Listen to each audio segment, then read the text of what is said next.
വൈകുന്നേരത്തെ ഒരു കാപ്പി കുടി ആണ് ഞാൻ ഇന്നിവിടെ കാണിക്കുന്നത്. ഒരു വൈകുന്നേരം ഒരു ഈവനിങ്, അതായത് നമ്മൾ വൈകുന്നേരം ഒരു സ്നാക്സ് എന്തെങ്കിലും ഉണ്ടാക്കി കട്ടൻ കാപ്പിയോ കട്ടൻ ചായയോ ഒക്കെ ഉണ്ടാക്കി നമ്മളതിനോടൊപ്പം കഴിക്കും.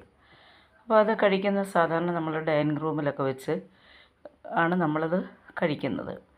അപ്പോൾ ഞങ്ങൾ സാധാരണയായിട്ട് വെളിയിലോട്ട് ഇറങ്ങിയിരുന്നാണ് കാപ്പിയൊക്കെ കുടിക്കുന്നത്. ഒരു റെസ്റ്റോറൻറ്റ് സ്റ്റൈലിൽ നമ്മൾ മുറ്റത്തിൻ്റെ ഒരു കോർണറിൽ ഞങ്ങളൊരു ടീപ്പോയും കസേരയൊക്കെ ഞങ്ങൾ സെറ്റ് ചെയ്ത് വെച്ചിട്ടുണ്ട്. അപ്പം ഞങ്ങൾക്ക് 2 പൂച്ചക്കുഞ്ഞുങ്ങളുണ്ട്. അതായത് ടോക്കിയും ബോക്കിയും. ഇത് ബോക്കിയാണ്.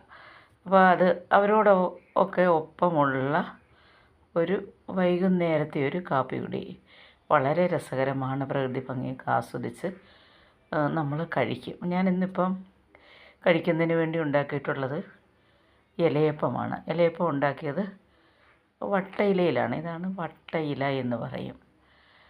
വട്ടയില പന്തലിട്ടു എന്നൊക്കെ ഉള്ള പാട്ടൊക്കെ ഉണ്ടല്ലോ. അപ്പോൾ വട്ടയില. അപ്പോൾ പലതരത്തിലുള്ള ഇലകളിൽ നമുക്ക് ഈ ഇലയപ്പം ഉണ്ടാക്കാൻ വളരെ സ്വാദിഷ്ടമാണ്. ഞാൻ ഗോതമ്പ് പൊടിയാണ് ഇതിനു വേണ്ടി എടുത്തിട്ടുള്ളത്. അപ്പോൾ അതിനകത്ത് ജീരകം, ശർക്കര, തേങ്ങ ഒക്കെ വെച്ചാണ് ഈ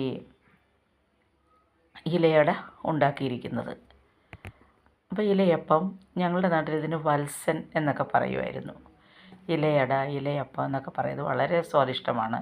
അപ്പോൾ ഇതിൻ്റെ പ്രത്യേകത എന്ന് പറയുമ്പോൾ ഇതിനകത്ത് എണ്ണയൊന്നും ചേരുന്നില്ല. നമ്മുടെ ഹെൽത്തിന് വളരെ നല്ലതാണ്. വൈകിട്ട് ഇതൊക്കെ ഒന്ന് കഴിക്കുമ്പോൾ നല്ല ഉന്മേഷമാണ്.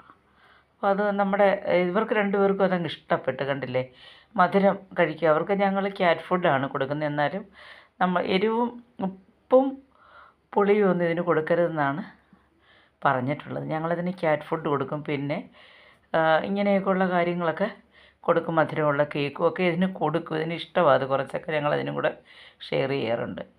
അപ്പോൾ പണ്ട് കാലത്തൊക്കെ ആണെങ്കിലേ കൂടുതലും നമ്മൾ ഈ പുഴുക്കൊക്കെയാണ് ഉണ്ടാക്കുന്നത്. വൈകുന്നേരം എല്ലാവരും കൂടെ ഒന്നിച്ചിരുന്ന് ഒരു പുഴുക്കൊക്കെ നമ്മളൊന്ന് പുഴുങ്ങി കഴിക്കുക. അപ്പോൾ അത് നമുക്കൊരു നൊസ്റ്റാൾജിയാണത്. അപ്പോൾ അതിനകത്ത് കട്ടൻ കാപ്പി, കട്ടൻ ചായ, അപ്പോൾ അല്ലെങ്കിൽ പാൽ ചായ എന്നൊക്കെ എല്ലാ വീടുകളിലും പാലൊക്കെ ഉള്ള സമയത്ത് നമ്മൾ നല്ല ഇതാണ് വൈകുന്നേരം. അപ്പോൾ നിങ്ങളൊക്കെ നിങ്ങളുടെ വൈകുന്നേരത്തെ ഫുഡ് എന്താ? ഒന്ന് കമൻറ്റ് ചെയ്യണേ. അതുപോലെ തന്നെ ഒന്ന് സബ്സ്ക്രൈബ് ചെയ്യുകയും ലൈക്ക് ചെയ്യുകയൊക്കെ ഒന്ന് ചെയ്യണേ വീഡിയോ ഇഷ്ടമായെങ്കിൽ. ഇനി അടുത്ത ഒരു വീഡിയോയുമായിട്ട് ഞാൻ വരുന്നതായിരിക്കും. അടുത്തതും ഒരു ഇലയുടെ ആയിരിക്കും നാളെ കൊണ്ടുവരുന്നത്. അതുവരേക്കും ബൈ ബൈ.